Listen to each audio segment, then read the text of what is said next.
On a recent episode of LBC, host Nick Ferrari clashed with Labour Veterans Minister Louise Sandher-Jones in a tense and widely discussed interview that has since sparked social media reactions. The discussion focused on the issue of homeless veterans, particularly with Remembrance Day approaching, but the minister struggled to provide clear figures when pressed on how many veterans are currently sleeping rough. Ferrari began the exchange by asking, "Do you have an idea roughly of how many veterans sleep rough on our streets each night as we approach Christmas, Minister?" Sandher-Jones responded cautiously, "Those numbers are really hard to know, and of course, one veteran on the streets is too many. We have obviously." Before she could continue, Ferrari interjected, pressing her for a concrete figure.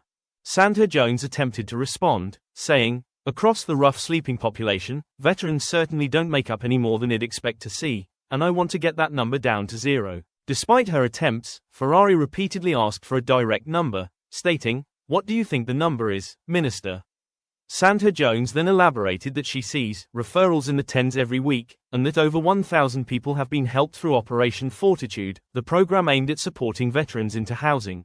She acknowledged that the wider population at risk of homelessness is harder to track and shifted the conversation toward long-term initiatives and the importance of ongoing support for veterans. Ferrari, unconvinced, cut in once more, asserting that the minister seemed unprepared to answer the key question.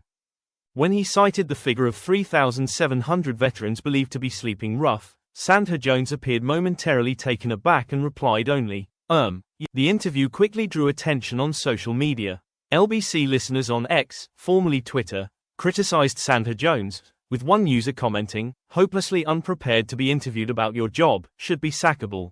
Another remarked, "I still can't believe this. How brazen do you have to be that the Minister of Veterans goes on at LBC and not know the only number that matters?" A third labeled the exchange a complete car crash of an interview, praising Ferrari for not letting the minister evade the question. Yet, some defended Ferrari's approach, suggesting he was simply using his standard, gotcha, interviewing style. Overall, the broadcast highlighted the gaps in publicly available data on veteran homelessness and exposed a high-profile political figure struggling to provide concrete information during a live interview. It also underlined the tension between media scrutiny and government accountability, particularly when discussing sensitive social issues affecting vulnerable populations.